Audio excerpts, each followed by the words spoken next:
मेरे प्यारे दोस्तों, आप लोगों के लिए एक बहुत अच्छी गौतम बुद्ध की वीडियो लेकर आया हूँ, जो हमारे गंदे विचार और हमारे जीवन को ख़त्म कर देते हैं और प्राण शक्ति को सोख लेते हैं। ये गंदे विचार जब आते हैं, हमारे जीवन की हर बीमारियाँ पैदा कर देते हैं जीवन में।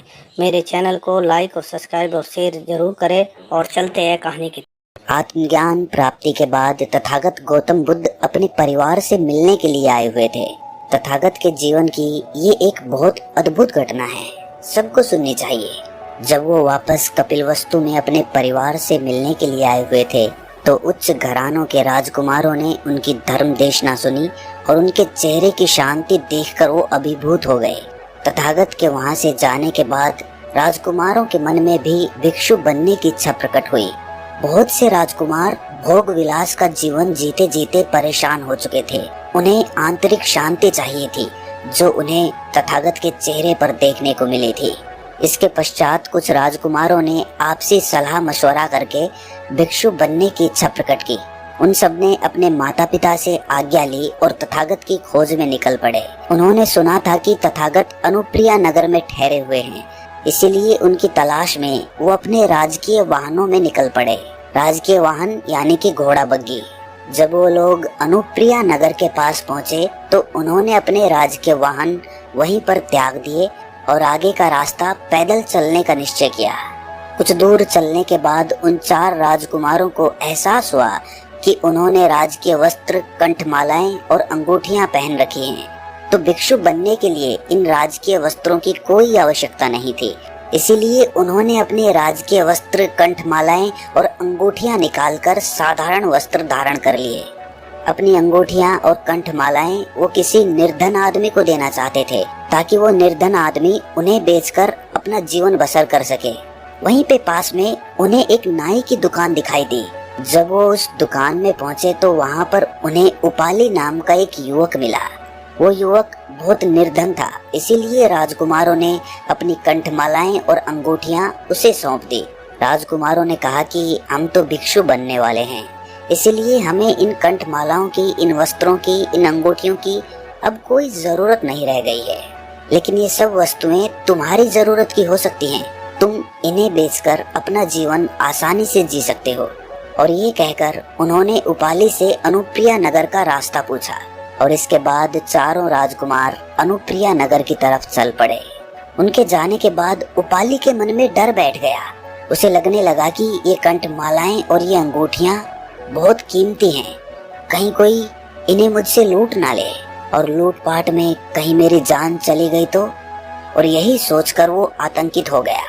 उसने अपने मन में सोचा कि राजकुमारों जैसे उच्च घराने के युवक जब भिक्षु बनने के लिए तैयार हो रहे हैं, तो भला मैं इस धन संपदा का क्या करूंगा? मैं भी स्वयं भिक्षु क्यों नहीं बन जाता? और यही सोचकर वो उन राजकुमारों के रास्ते पर चल पड़ा। उन राजकुमारों तक पहुंचने में उसे ज्यादा समय नहीं लगा। उनके पास पहुंचकर उपाली ने अपने मन की सारी मनोदशा उन्हें बता दी। उन राजकुमारों में बदिद्य नाम का भी युवक था। वो एक राज्य का राज्यपाल था। उसके चारों तरफ हमेशा सैनिकों का पहरा रहता था, लेकिन भिक्षु बनने के लिए उसने अपने राज्यपाल के पद को भी छोड़ दिया था। उपाली ने कहा कि मैं नीच जाति का हूँ, कहीं तथागत ने मुझे भिक्षु बनने की आज्ञा ही नहीं दी तो। ये सुनकर बदिद्य ने कहा कि तथागत का संग सागर के समान है, जहाँ पर किसी भी जाति का आदमी, किसी भी रंग रूप का, किसी भी वर्ण का आदमी आराम से आकर उनके पास रह सकता है और भिक्षु बनने की प्रवज्ञा भी ले सकता है। ये सुनकर उपाली बहुत प्रसन्न हुआ और वो भी उन राजकुमारों के साथ तथागत की खोज में निकल पड़ा। ये लोग अगले दिन ही अनुप्रिया पहुंच गए, जहां उन्हें पता चला कि बुद्ध तो नगर के उत्तर पूर्व में 2 मील दूर वन में रहते हैं। वहां पहुंचकर वे बुद्ध से मिले। बदिद्य ने सब लोगों की इच्छा उन्हें बताई और बुद्ध ने सबको प्रवज्ञा देना स्वीकार कर लिया। धीरे धीरे वो सभी युवक वहाँ के वातावरण में सम्मिलित हो गए। उन्होंने बुद्ध के अनुसरण में ध्यान साधना शुरू कर दी थी। राज्यपाल का पद स्वीकार करने से पहले बदिद्य ने आध्यात्मिक अध्ययन किया था। कुटिया में रहने की अपेक्षा उन्होंने वृक्षों के नीचे सोना पसंद किया।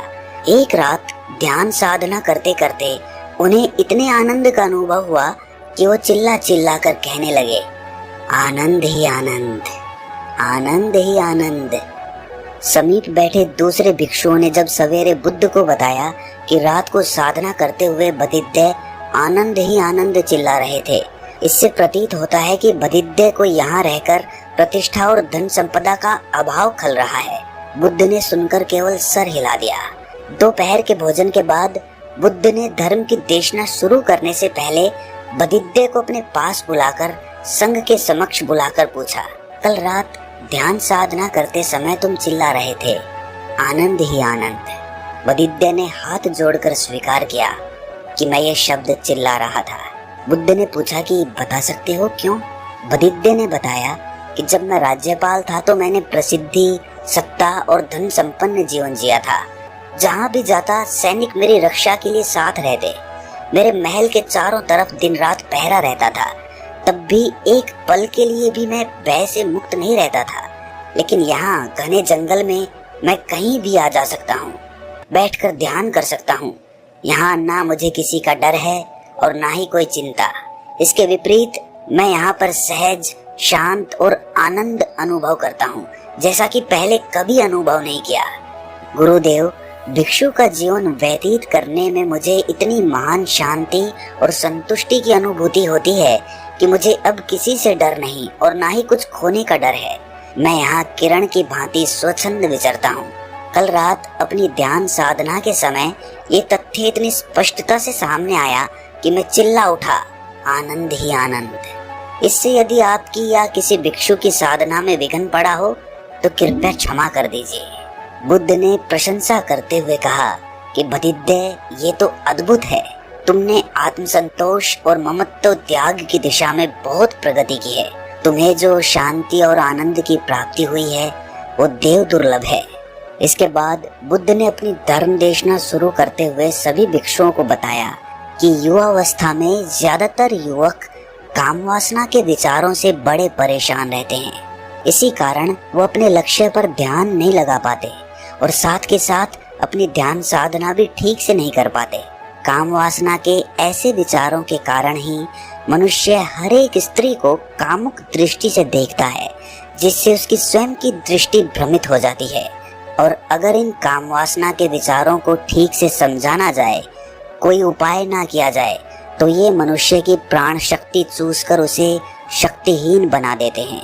काम वासना के विचारों से मुक्त होकर अपने विचारों में शुद्धता लाने के कुछ तरीके होते हैं। सबसे पहला उपाय है सच्चे प्रेम को जागृत करना।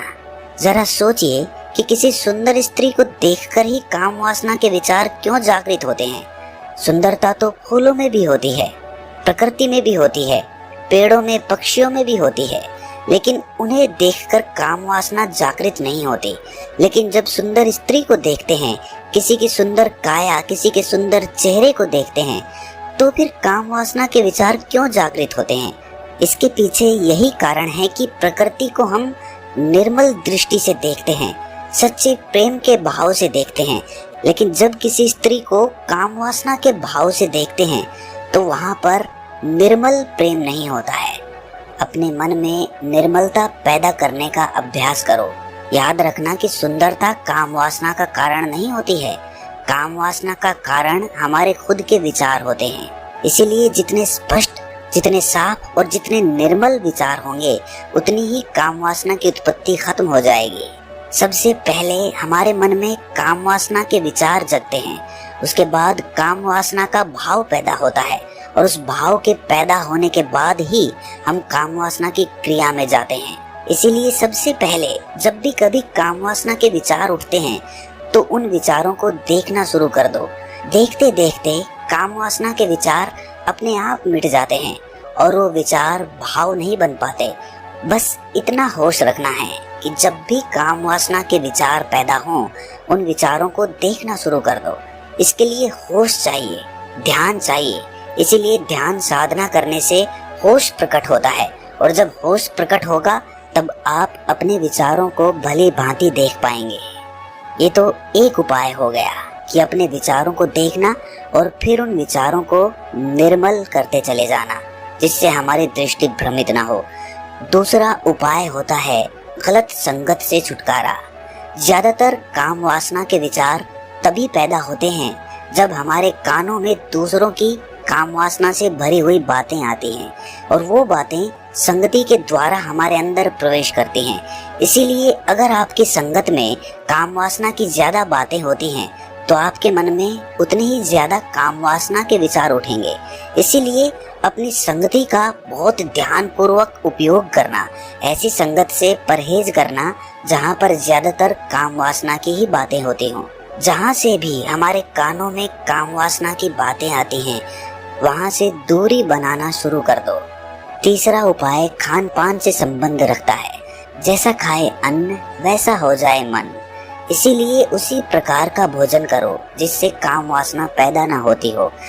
तामसिक भोजन करने से काम वासना को बल मिलता है। तामसिक भोजन जैसे कि मांस, मदिरा इत्यादि, ऐसा भोजन करने से मनुष्य की प्रवृत्ति पशु समान हो जाती है। अगर शुद्ध शाकाहार भोजन किया जाए, मदिरा और किसी भी नशे से दूर रहा जाए तो काम वासना के विचार अपने आप आने बंद हो जाते हैं। आखिरी उपाय बताते हुए बुद्ध ने कहा कि काम वासना एक ऊर्जा का रूप होती है। ऊर्जा को जिस तरह चाहो उस तरह इस्तेमाल कर लो। अगर सकारात्मक रवैये से इस ऊर्जा का उपयोग किया जाए तो यही काम वासना की ऊर्जा उसकी ध्यान की ऊर्जा में परिवर्तित हो जाती है।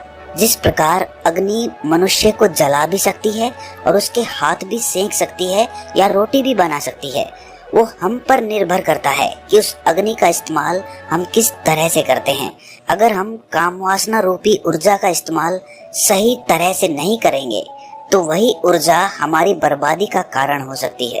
काम वासना से बचने या भागने की जगह उसे समझना शुरू करो। किसी भी स्त्री से दूर रहने की आवश्यकता नहीं है।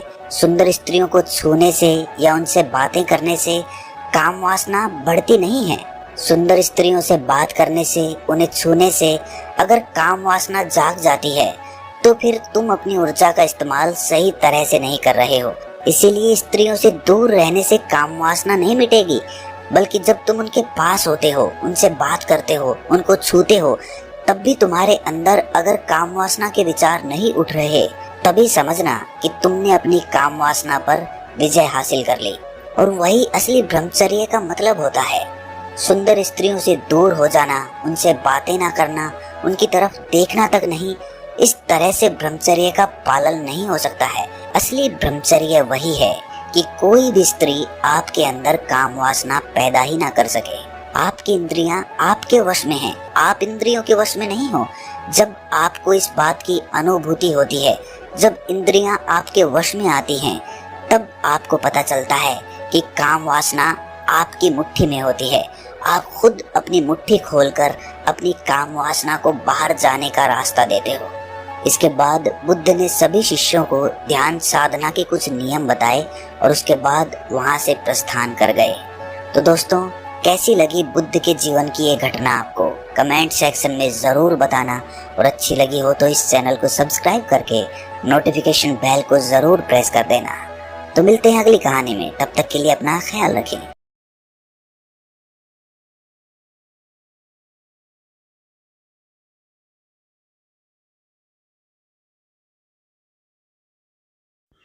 मेरे चैनल को लाइक और सब्सक्राइब शेयर करें और फिर मिलते हैं एक नई कहानी के साथ।